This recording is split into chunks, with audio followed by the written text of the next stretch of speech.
He was an ordinary worker, and he had a housewife. He always used to think that the only specialty of his wife is doing house chores, unaware his wife was the leader of the most feared Mafia group. Her name was still sufficient to spread wave of fears in opposite gangs, and something big was coming on their way. Welcome back. I don't have many subscribers, but your comments are my motivation, so don't forget to share your review. The film kicks off with a crazy rooftop brawl between the Scissor Gang and a rival gang. Things aren't going well for the Scissor Gang, they're getting seriously overpowered. But then, Cha Yoon-jin, the Scissor Gang's boss, swoops in by helicopter, armed with her big, signature scissors. She turns the fight around, making the rival gang retreat. Just when things seem to settle, more enemies show up and catch Yoon-jin and her crew off guard. Yoon-jin even gets kicked off the roof. Luckily, she lands on a net and then bounces onto a passing chicken truck. Though she survives, her head smacks something hard, knocking her out. Meanwhile, the chicken truck gets thrown off course by some street racers, and the driver loses focus. When the truck swerves, Yoon-jin gets tossed onto the roadside. A drunken guy named Jang Seok-jang finds her covered in chicken feathers and, half in the bag himself, drags her to the hospital. He doesn't realize she hits her head on a brick on the way. This knock on the head makes Yoon-jin lose her memory, and she ends up working at Seok-jang's Chinese food shop as a waitress and delivery person. Despite being a terrible cook, Seok-jang, calling her Tsunami because she's forgotten her name, finds himself falling for Yoon-jin's look. He tries to get close to her, but she keeps fending him off with her martial arts moves. Meanwhile, a local businessman also tries to flirt with Yoon-jin, but she totally ignores him. One night, Seok-jang's high school daughter, Yooni, gets into a fight with some bullies at school. When she comes home bruised and sees Seok-jang and Yoon-jin getting cozy, she gets even more upset. Seok-jang, worried about Yooni, follows her to her room and discovers that she's upset because she doesn't want him to remarry after her mother's death. The next morning, Yoon-jin is out delivering food on a motorcycle, but her old gangster habits kick and she drives like a maniac, almost causing accidents.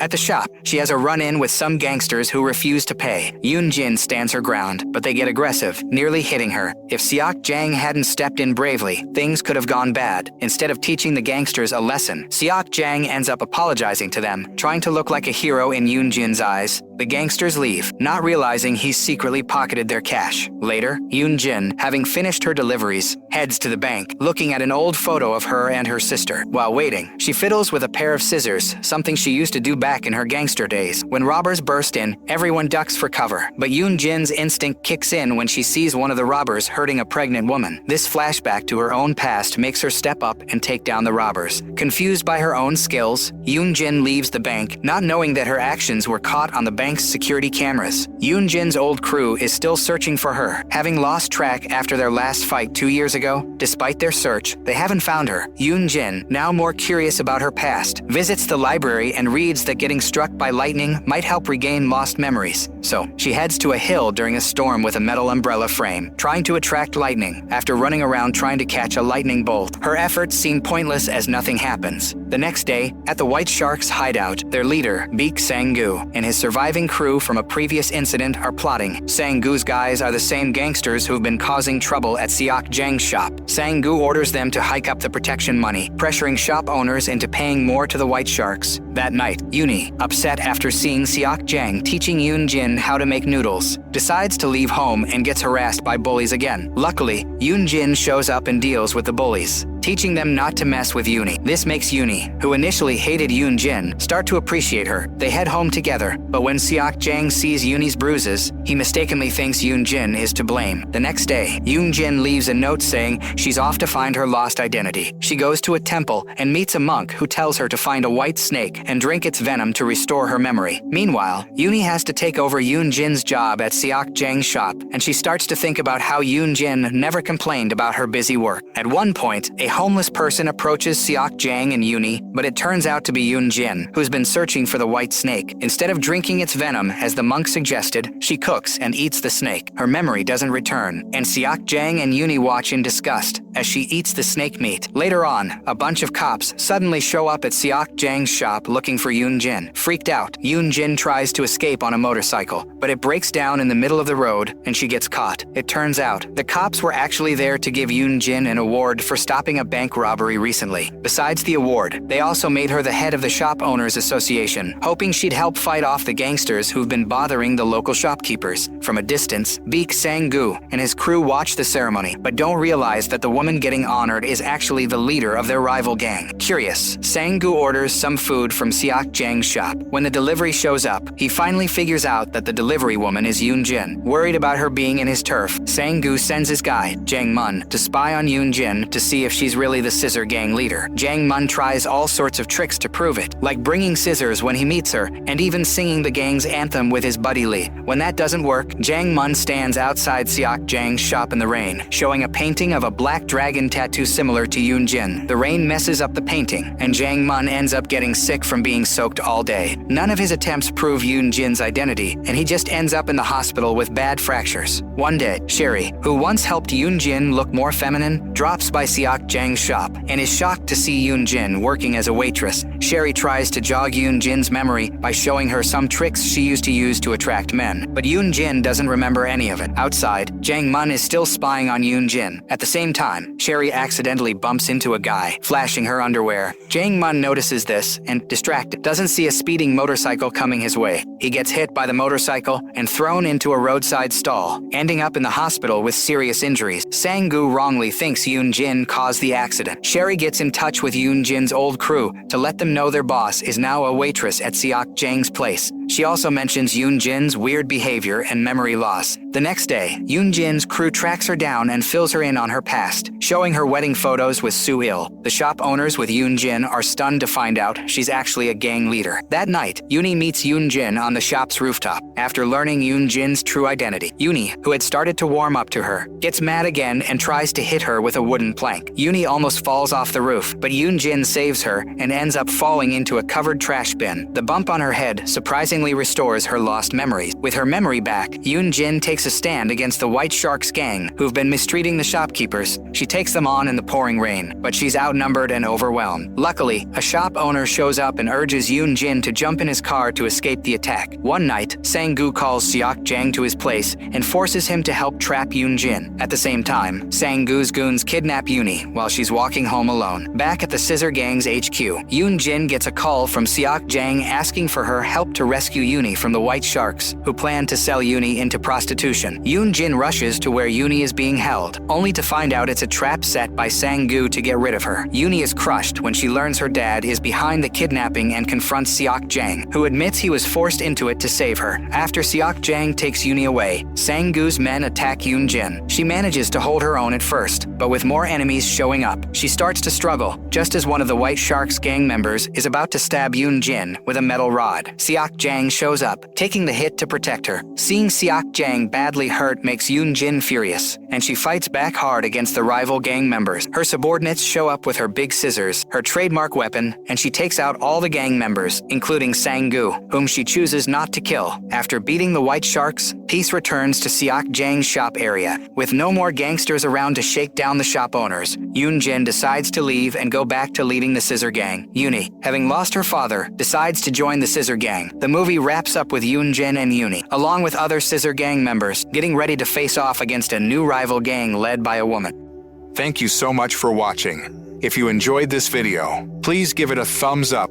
It really helps the channel out. If you're new here, don't forget to hit that subscribe button and ring the notification bell so you never miss an update.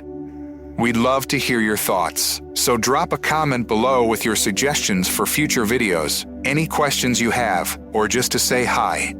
Your feedback is super important to us and helps us create better content for you. Also, feel free to share this video with your friends, family, and on social media. It really makes a big difference and helps our community grow. You can follow us on Insert your social media handles for more updates and behind-the-scenes content.